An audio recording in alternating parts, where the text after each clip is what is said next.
আসসালামু আলাইকুম। সংবাদে আপনাদের সবাইকে স্বাগত জানাচ্ছি। আমি ফিরোজ তোহা। শুরুতেই সংবাদ শিরোনাম।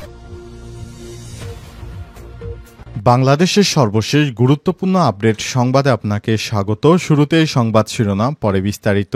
প্রথমে জানাবো, সামান্য পরিচয় কেউ চাঁদাবাজি বা তদবির করতে গেলে ধরে পুলিশে দেবেন বললেন সারজিস আলম। কেন্দ্রীয় কমিটি ব্যতীত বৈষম্যবিরোধী ছাত্র আন্দোলন সারা দেশে সকল কমিটি বিলুপ্ত করেছে জানিয়ে জাতীয় নাগরিক পার্টি এনসিপির মুখ্য সংগঠক উত্তরাঞ্চল সারজিস আলম বলেছেন, কোনো অফিসে, কোনো বাসায় কিংবা কোনো প্রতিষ্ঠানে সামান্য পরিচয় কেউ চাঁদাবাজি করলে বা তদবির মামলা বাণিজ্য করতে গেলে ধরে সোজা পুলিশে দেবেন। আজ নিজের ভেরিফাইড ফেসবুক পেজে দেখ পোস্টে এই কমেন্ট সেকশনে মন্তব্য করেছেন সারজিস আলম। ফেসবুক পোস্টে সারজিস লিখেছেন, বৈষম্যবিরোধী ছাত্র আন্দোলনের কেন্দ্র কমিটি ব্যতীত সকল কমিটি বিলুপ্ত ঘোষণা করা হয়েছে।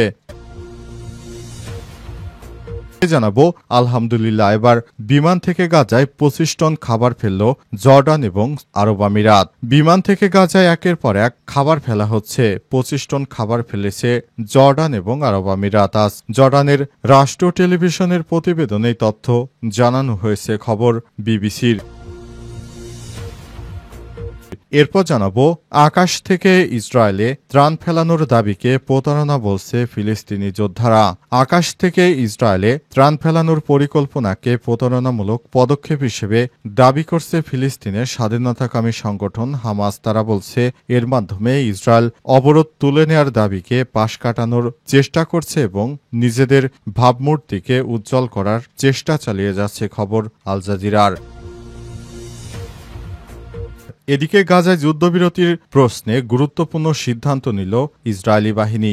অবরুদ্ধ গাজা ভূখণ্ডে ভয়াবহ যুদ্ধ পরিস্থিতির মধ্যে ইসরায়েলি সেনাবাহিনী একাধিক এলাকায় তাদের সামরিক অভিযান সাময়িকভাবে স্থগিত করার ঘোষণা দিয়েছে। কৌশলগত বিরতি বা টেকনিক্যাল পজ নামের এই পদক্ষেপের উদ্দেশ্য হিসেবে বলা হয়েছে মানবিক সহায়তা পৌঁছানোর নিশ্চিত করা।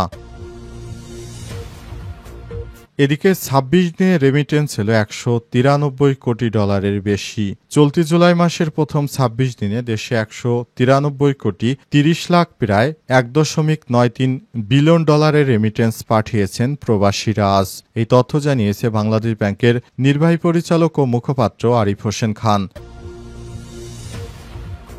জানাবো, সামান্য পরিচয় কেউ চাঁদাবাজি বা তদবির করতে গেলে ধরে পুলিশে দেবেন বললেন সারজিস আলম। কেন্দ্রীয় কমিটি ব্যতীত বৈষম্যবিরোধী ছাত্র আন্দোলন সারা দেশে সকল কমিটি বিলুপ্ত করেছে জানিয়ে জাতীয় নাগরিক পার্টি এনসিপির মুখ্য সংগঠক উত্তরাঞ্চল সারজিস আলম বলেছেন, কোনো অফিসে, কোনো বাসায় কিংবা কোনো প্রতিষ্ঠানে সামান্য পরিচয় কেউ চাঁদাবাজি করলে বা তদবির মামলা বাণিজ্য করতে গেলে ধরে সোজা পুলিশে দেবেন। আজ নিজের ভেরিফাইড ফেসবুক পেজে দেখ পোস্টে এই কমেন্ট সেকশনে মন্তব্য করেছেন সারজিস আলম। ফেসবুক পোস্টে সারজিস লিখেছেন, বৈষম্যবিরোধী ছাত্র আন্দোলনের কেন্দ্র কমিটি ব্যতীত সকল কমিটি বিলুপ্ত ঘোষণা করা হয়েছে। ফেসবুক পোস্টে সারজিস লিখেছেন, বৈষম্যবিরোধী ছাত্র আন্দোলনের সকল কমিটি যেহেতু বিলুপ্ত করা হয়েছে, কেউ এই ধরনের পদে থেকে কেউ চাঁদা চাইলে সরাসরি পুলিশে দিয়ে দিন। এরপর নিজের পোস্টের কমেন্ট সেকশনে তিনি মন্তব্য করেছেন, কেন্দ্র কমিটি ব্যতীত বৈষম্যবিরোধী ছাত্র আন্দোলনে সারা দেশে সকল কমিটি বিলুপ্ত ঘোষণা করা হয়েছে। কোনো অফিসে, কোনো বাসায় কিংবা কোনো প্রতিষ্ঠানে সামান্য পরিচয় দিয়ে কেউ চাঁদাবাজি, তদবির মামলা বাণিজ্য করতে গেলে ধরে সোজা পুলিশে দিয়ে দিবেন। অন্তর্বর্তীকালীন সরকারের দায়িত্ব অনুযায়ী সরকারের উচিত সমস্ত চাঁদাবাজদেরকে ধরে ধরে তারপর পুলিশে নিয়ে যাওয়া, কারণ যারা চাঁদাবাজি করে তারা কখনো দেশের ভালো চায় না। চাঁদাবাজদের এদেশে আর কখনোই ঠাঁই হবে না। অন্তর্বর্তীকালীন সরকার যে জিরো টলারেন্স নীতি ঘোষণা করেছেন চাঁদাবাজিতে, এই নীতিতে অন্তর্বর্তীকালীন সরকারের প্রধান উপদেষ্টা আশা করি সফল হবেন। তিনি দেশের সমস্ত চাঁদাবাজকে আইনের আওতায় নিয়ে আসতে পারবেন, এই মন্তব্য করেছেন সারজিস আলম। তিনি বলেন, আমরা চাই দেশটি চাঁদাবাজ মুক্ত হোক, তাই যে যার জায়গা থেকে দেশটাকে আমাদেরকে ভালোবেসে এগিয়ে নিয়ে যেতে হবে বলে মন্তব্য করেছেন সারজিস আলম।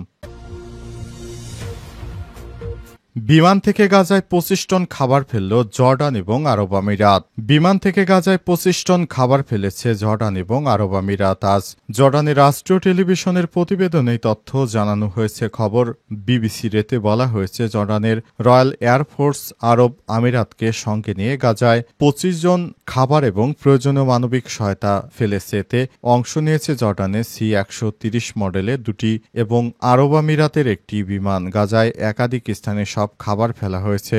জর্ডানের রাষ্ট্রীয় টেলিভিশনের খবরে আরও বলা হয়েছে, গাজায় যুদ্ধ শুরু হওয়ার পর থেকে আকাশ থেকে 127 বার সেখানে খাবার ফেলেছে জর্ডান। এদিকে অবরুদ্ধ গাজা ভূখণ্ডে ভয়াবহ যুদ্ধ, দুর্ভিক্ষ, মানবিক বিপর্যয়ের মধ্যে ইসরায়েল 10 ঘন্টার কৌশলগত বিরতি ঘোষণা দিয়েছে। প্রতিদিন সকাল 10টা থেকে রাত 8টা পর্যন্ত স্থানীয় সময় আল মাওয়াশি, দেইর আল বালা এবং গাজা সিটির নির্দিষ্ট এলাকায় কার্যক্রম কার্যকর থাকবে। এমন পদক্ষেপের উদ্দেশ্য হিসেবে বলা হয়েছে, মানবিক সহায়তা পৌঁছাতে সহায়ক পরিবেশ সৃষ্টি করে দিয়েছে ইসরায়েল। তবে বিরতির ঘোষণার পরপরই আজ ভোর থেকে ইহুদিবাদী ইসরায়েলি বাহিনীর হামলায় অন্তত 15 জন নিরীহ ফিলিস্তিনি নিহত হয়েছে, যাদের মধ্যে নারী ও শিশু রয়েছে। আর এর আগের দিন শনিবার ইসরায়েলি হামলায় প্রাণ হারিয়েছে 71 জন, যাদের মধ্যে 42 জন ছিলেন ত্রাণের আশায় জড়ো হওয়া অসহায় মানুষ। তারা কোনোভাবেই ইহুদিবাদী ইসরায়েলের হামলা থেকে রক্ষা পাচ্ছে না। তাদেরকে প্রতিনিয়ত হামলা চালিয়ে হত্যা করছে ইহুদিবাদীরা। আকাশ থেকে ইসরায়েলে ত্রাণ ফেলানোর দাবিকে প্রতারণা বলছে ফিলিস্তিনি যোদ্ধারা। আকাশ থেকে ইসরায়েলে ত্রাণ ফেলানোর পরিকল্পনাকে প্রতারণামূলক পদক্ষেপ হিসেবে দাবি করেছে ফিলিস্তিনের স্বাধীনতাকামী সংগঠন হামাসের যোদ্ধারা। তারা বলছে, এর মাধ্যমে ইসরায়েল অবরোধ তুলে নেওয়ার দাবিকে পাশ কাটানোর চেষ্টা করছে এবং নিজেদের ভাবমূর্তিকে উজ্জ্বল করার চেষ্টা চালিয়ে যাচ্ছে। খবর আল জাজিরার।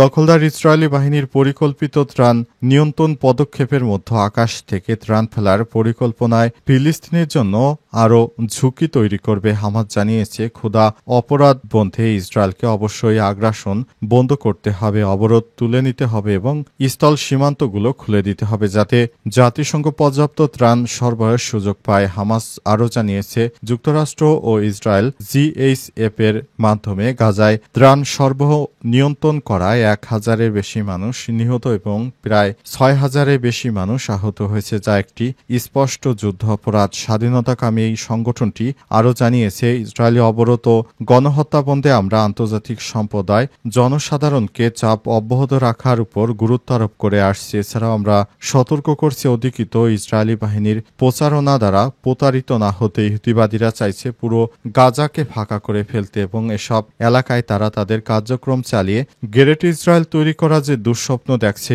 ইসরায়েল, এটি কোনোদিনও পূর্ণ হবে না বলে মনে করছেন তারা। গাজায় যুদ্ধবিরতির প্রশ্নে গুরুত্বপূর্ণ সিদ্ধান্ত নিল ইসরায়েলি বাহিনী।